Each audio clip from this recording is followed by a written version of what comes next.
Kalau payudara lembek, tandanya ASINya sedikit ya, Nurse? Bener nggak ya? Nurse, saya baru aja kena sumbatan. Oke, kenapa suplai ASI saya jadi turun ya, Nurse? Nurse, anak saya kadang suka gumoh kalau habis nyusu. Apakah masih aman?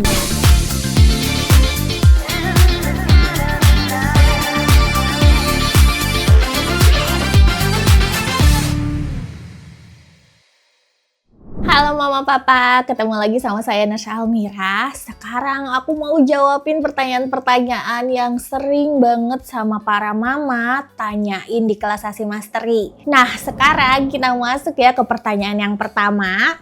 Kalau payudara lembek, tandanya ASINya sedikit ya, Nurse? Bener nggak ya?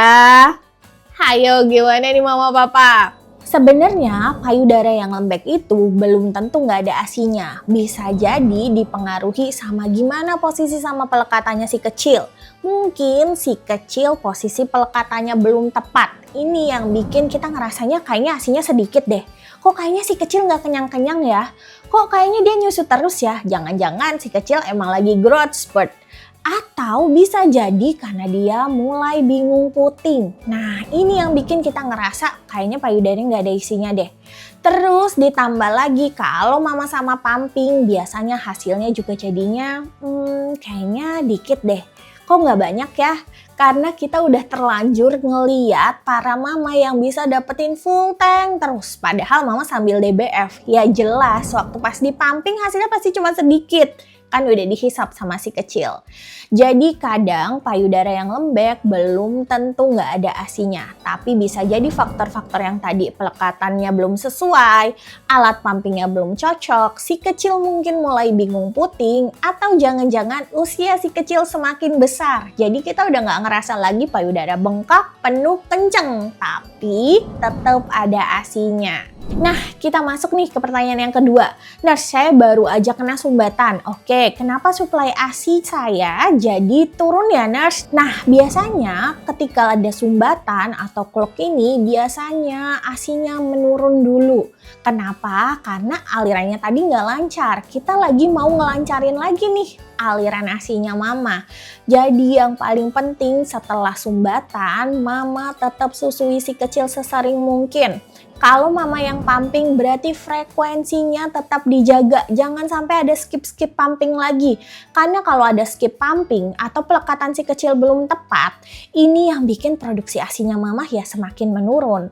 Ditambah asupannya mama juga perlu dijaga. Kita masuk ke pertanyaan yang selanjutnya lagi. Nurse, payudara saya terasa penuh, kenceng, adik jadi susah untuk pelekatan. Baiknya gimana ya, Nurse? Nah, siapa yang ngerasain ini?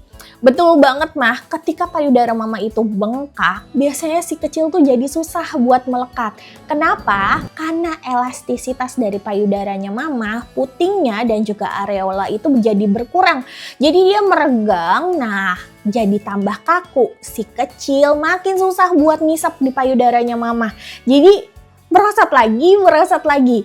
Caranya, pertama mama boleh kompres dulu, bisa kompres hangat untuk melembutkan payudaranya mama, bisa juga mama pumping dulu sebentar atau perah ASINya menggunakan tangan, tujuannya biar keluar dulu sedikit ASINya agar memudahkan si kecil buat menghisap ke payudaranya mama. Mama juga bisa coba posisi lain seperti posisi light back, mungkin bisa bantu si kecil untuk lebih mudah melekat ke payudaranya mama. Nurse, pipis yang normal pada bayi itu gimana ya? Ayo, gimana nih Ma? Pipis yang normal pada bayi, pada dewasa itu sama. Yang penting kita lihat warnanya itu jernih. Nah, itu indikator pertamanya. Terus yang selanjutnya kita lihat frekuensinya gimana. Susah banget Nurse kalau ngelihat frekuensi. Kan kita nggak tahu si kecil pipisnya kapan. Orang dia pakai popok sekali pakai. Nah, biasanya kita bisa lihat atau kita bisa ganti popoknya secara rutin. Mama bisa ganti tiap 3-4 jam sekali. Nah, kalau kita lihat cara gantinya ini, berarti bisa dipastikan minimal si kecil pipis 6 kali dalam sehari. Nah, tiap kita ganti popoknya mama lihat gimana warna pipisnya, gimana jumlahnya. Kalau sedikit warnanya orange atau kuning pekat atau bahkan kemerahan atau nggak ada sama sekali pipisnya setelah diganti 4 bahkan 8 jam. Nah, bisa jadi si kecil kurang minumnya. Kalau dia kurang minumnya, kemungkinan terbesar dia nggak dapat ASI-nya atau jangan-jangan ada infeksi saluran kemih yang bikin pipisnya jadi nggak lancar.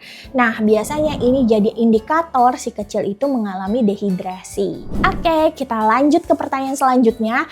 Adik usianya 1 bulan, full ASI DBF. Pupnya jarang banget, Nurse. Nggak setiap hari. Apakah ASINya kurang ya, Nurse? Oke, Mama. Jadi ini adalah hal yang wajar, terutama buat si kecil yang full DBF, full ASINya Mama. Biasanya bisa 14 hari sekali atau 2 minggu sekali baru BAB. Itu normal banget. Mama bisa bantu pijat ilu, pijat I love you, dan kayu sepeda untuk memperlancar BAB-nya. Lanjut ke pertanyaan selanjutnya. Nurse, anak saya kadang suka gumoh kalau habis nyusu. Apakah masih aman? Gimana nih, Ma? Kayaknya udah sering banget yang nanya soal kayak gini ya. Jadi, gumoh itu adalah hal yang normal, terutama jika jumlahnya kurang dari 2 sendok makan. Warnanya masih kuning, putih, atau kayak susu, itu aman banget. Bisa jadi si kecil lupa nelen, atau kadang ada reflux. Bisa jadi karena posisinya, atau misalnya ada gerakan berlebihan. Nah, selama kurang dari 2 sendok makan, si kecil juga nyaman, itu aman ya, Ma. Jangan lupa tiap habis menyusui si kecil, kita harus sendawakan. Nah, sendawakan ini nggak harus sampai keluar suara tahaknya, tapi tetap kita rutin lakukan. Dan bisa juga bantu buat ngurangin gas-gas yang ada di perutnya si kecil dengan pijat ilu, atau I love you, dan kayu sepeda. Jadi biasanya ini bisa berkurang, kecuali si kecil itu muntah. Nah, kalau muntah itu biasanya ada tekanan dulu nih, Mah. Kayak kita ada. Nah, biasanya kalau udah ada tekanan kayak gitu, jumlahnya banyak faktor yang bisa mempengaruhi. Bisa tadi belum sendawa, bisa juga karena terlalu banyak minumnya, overfeeding, bisa juga karena gerakan berlebihan atau masalah pencernaan lain. Jadi kalau ini sering terjadi sama si kecil, konsultasikan ke dokter anak ya, Mams. Oke, ini ada pertanyaan yang terkait. Nurse, kalau menyendawakan bayi, apakah harus sampai suaranya keluar? Nah, ini yang tadi dibilang. Jadi yang penting kita sudah melakukan, nggak keluar suara tahaknya nggak apa-apa, Mah. Biasanya gas-gas itu bisa keluar melalui kentutnya. Jadi kalau si kecil jarang ngeluarin suara tahaknya ketika kita sendawakan, tapi dia sering kentut, bisa jadi gasnya keluar lewat situ, jadi aman. Maka dari itu perlu kita rutinkan untuk menyendawakan dan juga pijat ilu serta kayu sepeda.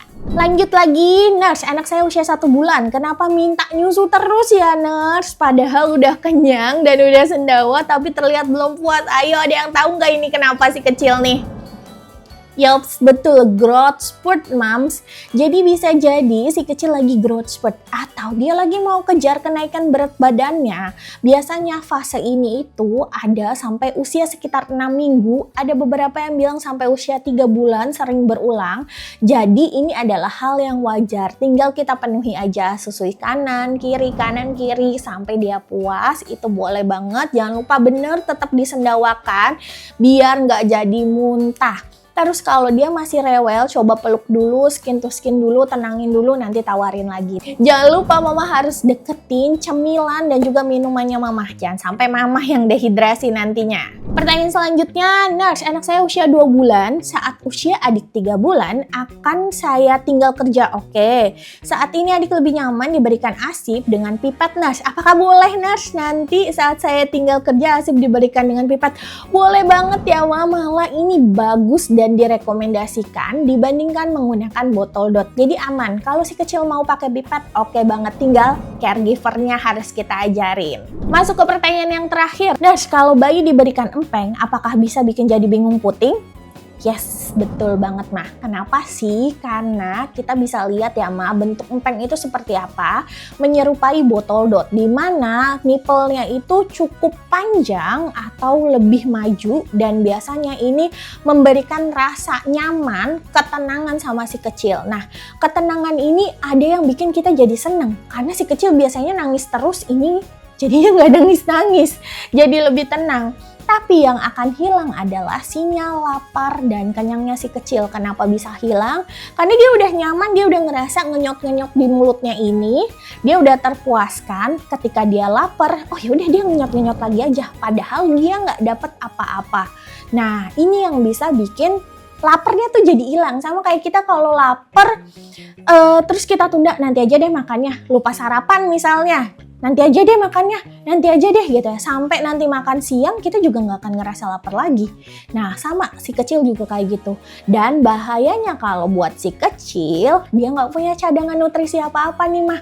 Beda sama kita yang lemaknya cukup tinggi, bisa dibakar buat jadi energi. Si kecil nggak ada. Ini yang bikin si kecil berisiko dehidrasi hingga kekurangan nutrisi. Oke kalau gitu Moms, itu tadi pertanyaan-pertanyaan dari para mama seputar menyusui.